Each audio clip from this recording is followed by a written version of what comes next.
So my cooker door handle finally gave up. It's had it. One of them went quite some time ago, which quite a few of you noticed on my video, or on a video, and actually mentioned it. Thanks very much. But this one has finally gone now, so I've decided to make myself some new ones, because these are the second ones I've had already for this cooker. The heat just doesn't seem to agree with them. They're pretty poor plastic, and it just over time gets brittle and bang, it's gone. So I decided to make myself some out of some stainless steel, which I've got kicking about at the workshop. So let's get over to the shop and have a go, see what we can come up with.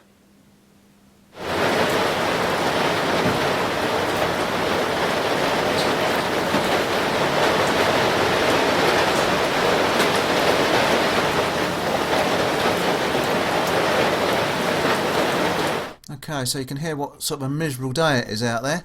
Glad I've got no horses to shoe and I'm in here today. Right, so this is my template. It's basically just a bit of cardboard I just drew through the glass.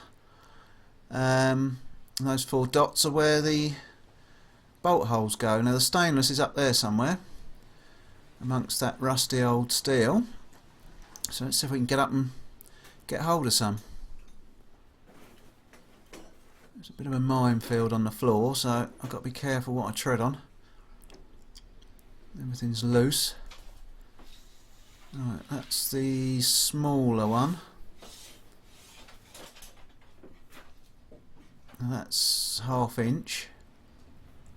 I got that for a job for a guy. He actually specified that he wanted imperial. And this bit here, if I can get hold of it, that's also imperial. That's a bit of 5/8. So that's going to be perfect. A couple of handles of that. Right, just going to cut off about 2 foot. That's of the 5/8 one.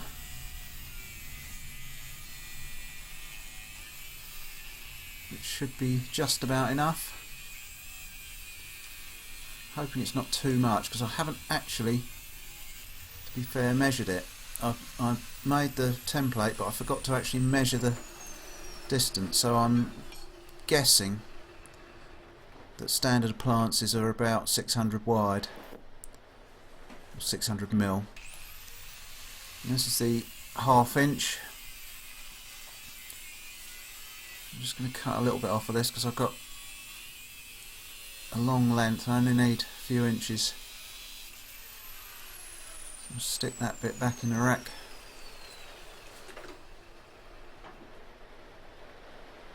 And this bit I'm going to divide up into inch pieces, and that's going to be the legs. There's an inch, and then you can see I'm actually moving the tape just a fraction every time I do that because of the thickness of the cut.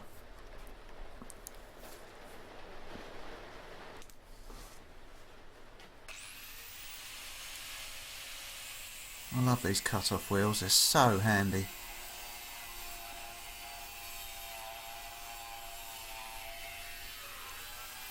Use them for all sorts. Technology's come on. Years ago when you got a cut-off wheel, it was about 1/8 of an inch thick and it took forever to cut through anything. These things now, they're sort of like 0.8 of a millimetre or 1 mil, and they really rip through stuff. Cracking tools. Right, so that's cut them off, and I'm just going to face them up. Sorry about the darkness here. This really is my dark corner, and I must try and get some light in it somehow. One of these days I'll try and invest in something that I can hang above it, because it really is dull. I'm just going to do both ends.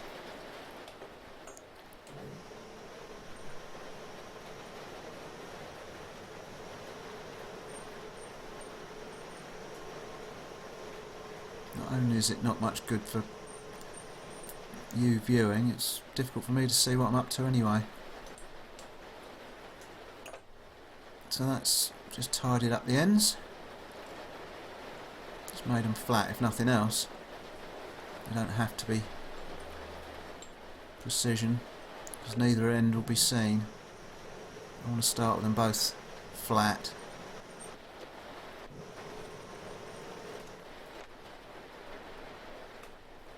Right, that's them four done.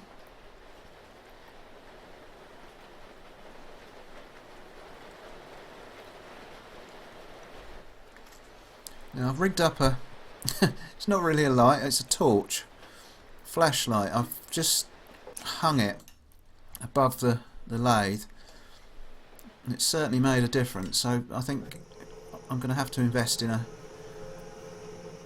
bit of lighting above there. So I'm just going to drill and tap these. Just put my centre drill in. And I'm going to put a 5mm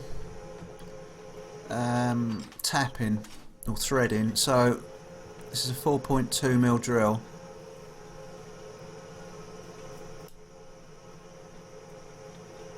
The stainless is pretty notorious for going hard, so get a bit of lubrication in there, and then I'm not going to go do too much at a time, because if it gets hot it tends to harden up and blunts your drill and hardens itself, and you have a hell of a job to drill through it. So I'm just doing it a bit at a time, a bit more lubrication. I'm probably actually drilling this a bit deeper than I need, but I want to get a decent thread in, so I'm not sure what bolts I'm going to use. So it's probably, I'm probably putting in about a good ½ inch, maybe more. It probably doesn't need to be that deep. There's nothing worse than trying to do your bolt up and find it won't go in far enough. You've got to cut your bolt down. So I'm just going a bit deeper rather than shallower. That's it. All ready for tapping.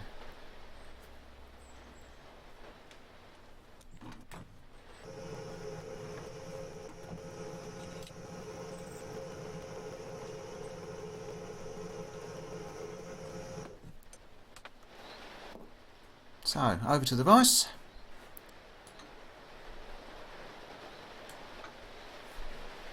Try and get them in upright. Right, that's my 5mm tap. Tiddly little thing.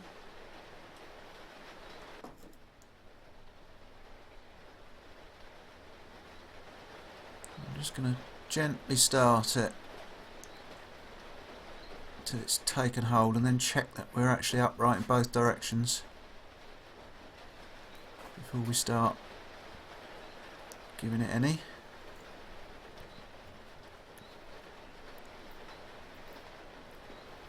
Now I've got to be careful with this, because all the swarf, it's not a spiral flute which would encourage the swarf outwards. It would come up through the top. This is pushing it down into the hole, so, and as it's blind, it's going to be building up in the bottom there, and I could end up suddenly coming tight where I come up across it. Luckily I haven't, so drilling that hole extra deep is probably a bit of a bonus in some respects. And get the swarf out. Just going to give it a go with the airline. Blow it all out. You'll need to check just to make sure it is all out, but generally giving it a quick blow with the airline does the trick. So, do the rest of them.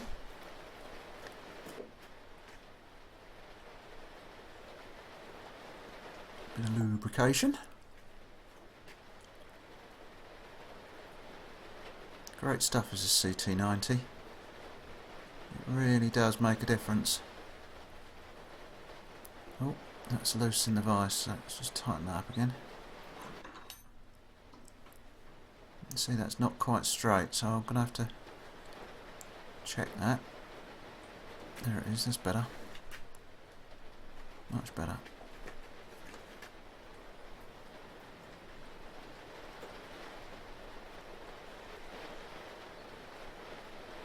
You can see there, speeded up, that that's going in straight.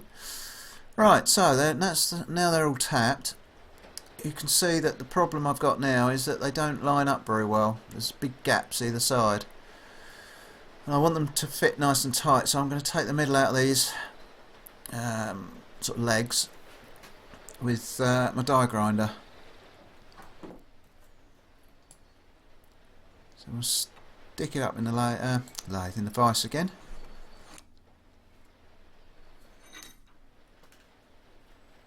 Get the die grinder. Bloody marvellous tool this is. Can be a bit of a beast. You've got to be careful if you're in a hole using it, because it can catch up and God, you'll soon bend the shaft on one of these. It's a powerful bit of kit this is.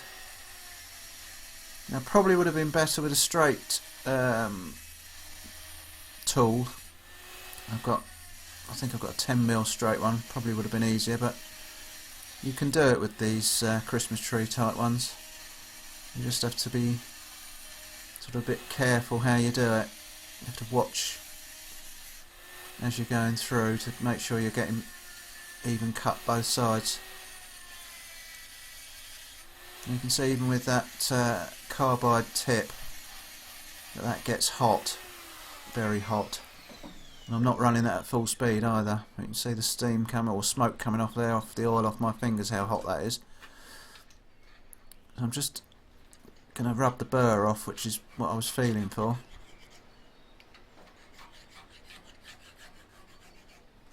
A little fine file. I'm just going to go and give it a dunk. Cool it off.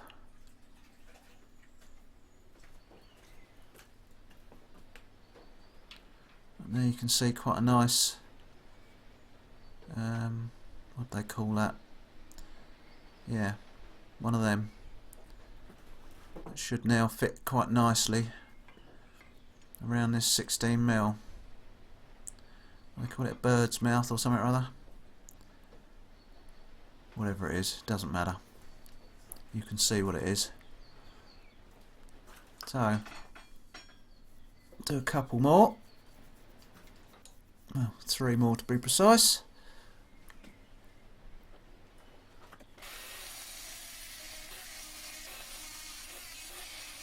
Alright, so once I've got these all done, I'm going to tack weld a couple of washers, or a washer on the bottom of each one. Literally just going to put a couple of tiny tacks, just to hold them in place.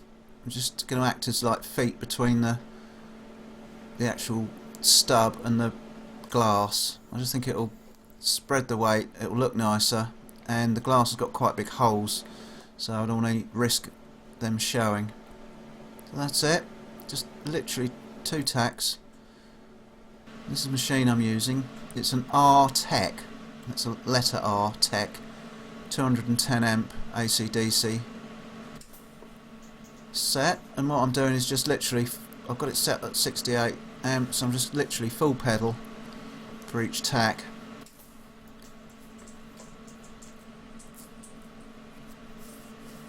And that's just enough. If you go too much, you tend to blow the washer away. The washer isn't actually all that thick, and obviously the 1/2-inch bar is going to take a lot more heat. And that's not arcing, so got no earth probably. So it's literally full pedal, watch it melt, off the pedal. Now, I'm no good at TIG. This is probably only the second job I've ever done with TIG. I don't use it much at all. I'd like to use it a lot more, and I'd like to get a lot more competent at it, which is why I've decided to give it a go today. Because ordinarily I'd probably try and lash all this up with my stick welder with a stainless rod. But as I say, I want to become much more proficient with the TIG. The only way of doing that is practice. Right, so that's them done. Nothing left to do on them. Before we can put them on, we've got to bend this, because I don't know if you noticed, this isn't a straight line. These don't line up, so the ends have got to be bent up or down, depending on which way you're looking at it. So I'm just going to mark where I want to bend it, and I'm choosing 8 inches from each end for no apparent reason other than, well, no reason really, just looks about right, about 8 inches in. I'm just going to mark this virtually right the way around so I can see it in the bender. Now you can see I haven't done it on the where the hole's going to be, because I think that might be too complicated, having a bend and a lug welded in the same spot. So we're just moving the bend out a bit. So let's get it in and kink it up. So I'm just putting a bit of cardboard in there just to hold it so that it doesn't damage it. You know, put any score marks or anything on it. And then I've got a scrap piece which I'm just going to put in as well so that it tightens up evenly. Find sometimes you've got just a little bit at the bottom that it doesn't clamp properly. Now I've got a feeling that might be too much. Let's have a little look on the jig. You can see it's not a lot, but I still think it's too much. Just checking it on the template. Yes, it's too much, so let's see if we can pull it out. Just stick it in the hardy hole. Oh, not the hardy hole, the Pritchell hole. Just give it a little tug. Check it on the template again. And that'll do. So let's do the other one. Just eyeballing the marks because I can't see very well because of the cardboard, and then trying to line it up so that the bends go in the same direction, or same plane.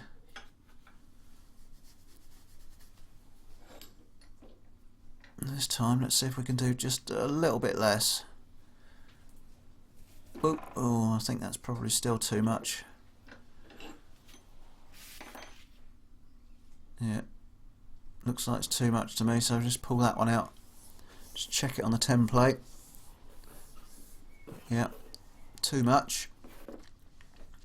So we'll just pull it out again. Doesn't take a lot. Couple of quick tugs. Right, now you can see that lines up nicely with those dots. It just sort of touches each one. So that should be spot on. So we're getting there. We've just got to tack these on in their respective places. So let's see if we can get set up for that.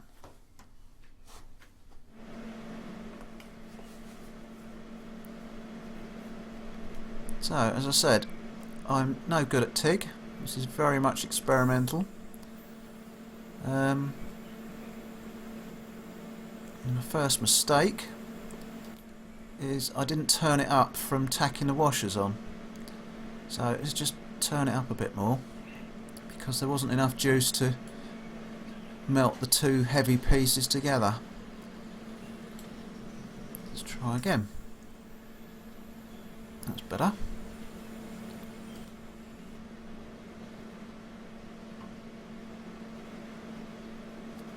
Do one on this side.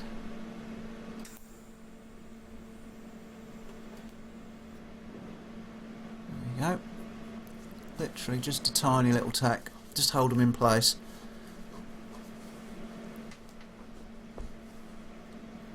I do like this TIG welding lark, but coming from MIG and stick and even gas welding, it's more akin to gas welding, but coming from MIG, which is what I do all the time now, it's trying to figure out how small and sort of tiny welds you can do.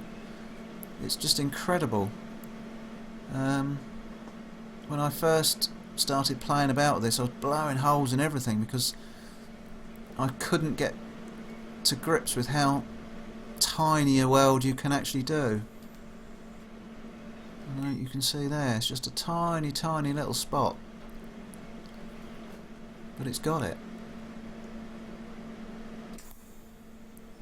And what I'm going to try and do is TIG this without any filler material for two reasons. One is I'm not much good with the filler yet, and two, I want it to be sort of the welds to be very discreet, so I'm going to risk sort of undercutting for it to be discreet. And that's the other reason I wanted these sort of bird's mouths or whatever they're called to be nice and flush and fit well with the bar.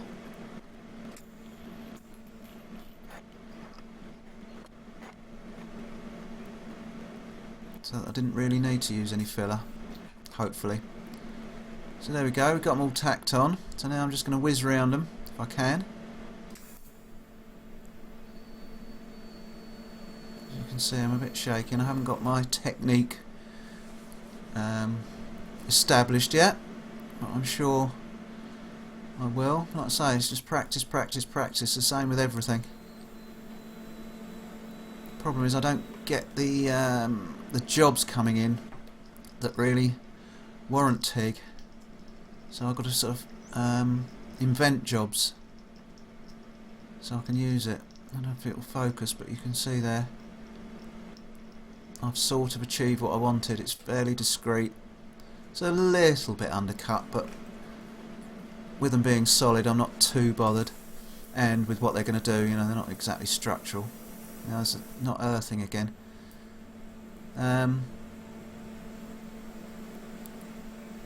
So yeah, I'm not overly bothered about a little bit of undercut. I dare say I might have got away with it if I'd turned it down just a fraction. But so it's doing the job.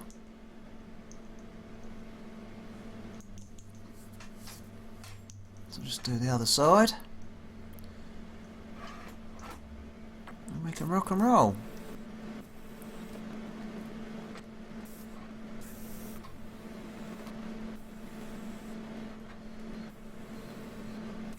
Looks better when it's sped up. Looks like I know what I'm up to. Right, now you can see the perils of stainless. It pulls like a bugger, and you can see the centre two legs don't touch the bench, which is quite normal for stainless.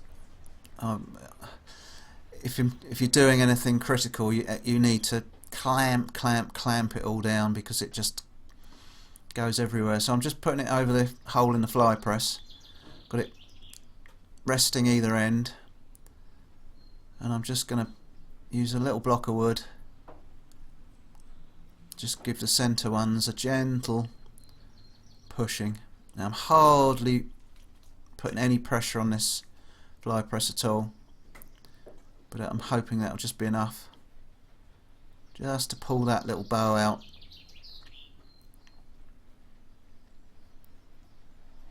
I did some stainless work for a ship or a boat many years ago, and oh, that went everywhere. I spent hours straightening it all. But there you go, that's worked. You can see now they're all touching nicely, so I'm pleased with that. So all we've got to do now, give it a bit of clean up. So I'm going to start with this. So it's a sort of a Scotch Brighty type disc. It's not really a disc, it's a wheel sort of thing. They were 6 inches. You can see what a satin finish it gives. They're good. They don't last all that long. They sort of fly apart quite readily, and as such they give a lot of dust. So everywhere's covered in this blue sort of debris from them. So I don't think I shall be buying these again. Might try the red ones, see if they're any different, but these blue ones, they work, but as I say, they're just so messy. You know, my shop is the floor under here where I use it is absolutely thick with this blue dust. So you really need a mask on. And lots of vacuuming afterwards, which of course I never get round to. So I'm just going to put the polishing wheel on now. Now I've taken all the stains off, which is what those discs are really good for. They really do take the welding stain off. I'm just using a general soap at the moment, just to get the worst of it off. And then towards the end I shall stick some stainless soap on, just to get it a bit more of a shiny polish. I've had people say, oh, you need to use a different wheel for different buffing materials. Well, there you've got the green one on now for the stainless, but no, I find I don't do enough buffing, polishing to warrant a different wheel. If you really want to clean it off and put in between soaps, I'll just put a rasp across it, and it tears off the old soap. Finally, this little soft wheel, and there you go, that's enough for me. It doesn't really look very shiny in that shot, but it is quite, it's not mirror, but it's much shinier than it was. I've got these little stainless bolts that I'm going to hold it on with. They're not really long enough, but they'll do, I think. So I just want some stainless washers to go behind them, so that they sort of, because as I said, the holes in the glass are quite big, so I want to make sure that we cover them. So I'm just looking for some thin ones, because there's some thin ones and thick ones in here. I just want the thin ones so I don't run out of thread. That's a thick one, so I don't want that one. Find another thin one. There's a thin one. These pots of stainless washers are really handy. I've bought 2 or 3 over the years. They're dead handy for all sorts of little jobs, because there's a mixture. You know, they go right up from this 5mm or 6mm, they probably are, up to about 10 or 12mm, half-inch sort of thing. So you don't have to buy a great quantity of each. You just get a pot full of a mixture. So all the threads seem to be working so far. Find out now rather than once we get home. Super. So what I'm going to do when I get home, on the bottom here, I'm just going to put some sticky rubber, sort of like pad material, just to take up any slight discrepancies there are between the feet and the glass. I don't want to pull it up on the glass and have it break. So that will do when we get home. These are the pots, stainless steel workshop pot or something or other, and it's from Mr. Fastener. I don't know if he's still about, because these are pretty old pots, but they're dead handy. So let's get home, and this is where it's got to go. That's where the old plastic handle was. As you can see, what I say, the holes are quite big in the glass, so I've got a little bit of play, so I haven't got to worry too much, be too critical about my measurements when I made them. Obviously the more accurate you can get it, the better. And these glasses are just held on with 2 screws. You see we don't use the bottom of them very much. You see how dirty it is. We only tend to use that when we've got lots of people around, which is very rare because we're very unsociable. Christmas usually. Another screw up this end. Yeah, now Christmas or when I'm baking bread. I use the bottom oven for bread because it's a fan oven. It's good for the bread. Right, and that should just lift off. It's just clipped in at the bottom, a couple of pegs. So let's clear the decks.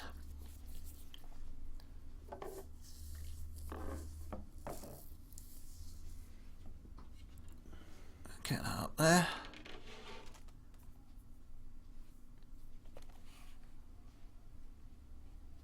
That's the holes at the back, they're quite big, and this is what I'm going to use for sticking on the back here on these things. Just this rubber that comes with these little feet, little stick-on feet, because it's quite thick material and it's sticky and there's already a hole in it. So I'm just going to stick them on, cut round them with a pair of scissors, and Bob's your uncle, hopefully. Right, here they are. Stuck them on. Don't cover it completely, but you've got the one hole in the middle and then 4 little tiny nicks around the edge. But that's perfect. Just take up a little bit of any discrepancies. So let's see if I can fit them on now. Don't drop the washers.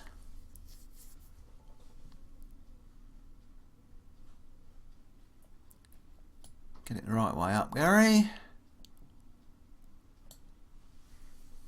Of course, I would start with a hole that you can't actually see in shot. That's pretty typical, isn't it?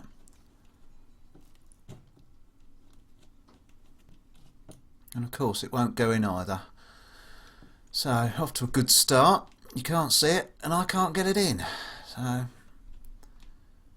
don't quite know why it's not biting. I don't think the bolts are too short. I think it's just got it now. Just on half a thread. I must admit the bolts aren't particularly long enough. I could have done with another 3 or 4 mil, quarter of an inch maybe. But I think they'll do. If I find over time they either keep coming undone or they drop out, I'll get some longer ones. I'm sure I've got some kicking about somewhere. It's just a case of finding them. These are readily to hand, and I've got a sort of a box of them. Right, go back to that one that didn't go in very well. I think it's gone in cross-threaded, so that's better. Going in much nicer. Something to do it up with. A good old Leatherman. Now, I'm not going to do these up too tight, which is why I'm not using a proper spanner, because you can tend to over tighten things with a spanner, and as this is glass, I really don't want to end up spending 500 quid on top of my couple of hours making these for buying a new cooker, which was going to be the alternative. It was make some handles or buy a new cooker. I could do with it, but the fridge packed up yesterday and I had to go out and buy a new fridge this morning, so I don't really want to have to buy a new cooker. So just tweak them up just so they're sort of pulling up on that nice rubber that I've put underneath, and that's it. Let's see if we can stick it all back together. Alright, I have to apologise about the poor shot angle here, but I've left my tripod in the workshop, so I'm having to sort of bodge up the camera on bits and pieces around the kitchen. It should just drop back onto the 2 little lugs at the bottom.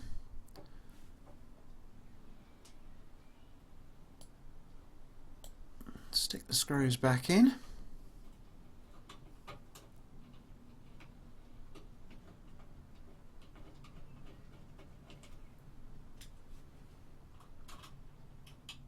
Come on, Gary, how long can it take you to put 2 screws back in?